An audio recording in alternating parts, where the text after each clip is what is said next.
সম্মুখে স্বর্গে আছেন।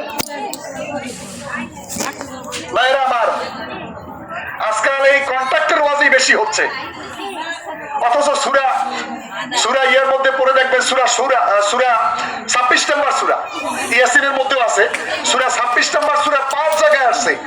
5 জন নবীকে আল্লাহ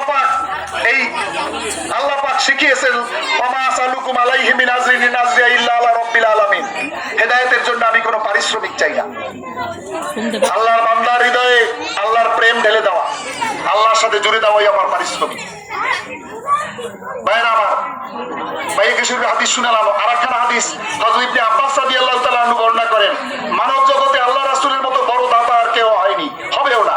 বিশেষ করে তিনি যখন রমজান মাসের কথা বলছেন, যখন কোরআন তেলাওয়াত করতেন, এই জিবরাইল আলাইহিস সালাম যখন কোরআন শরীফ দাওয়াত করতেন আল্লাহ রাসূলের সাথে, তখন যেই ফায়েজ বরকত আসতো সেটাকে তুলনা করেছেন বসন্তের মলয়ের সাথে।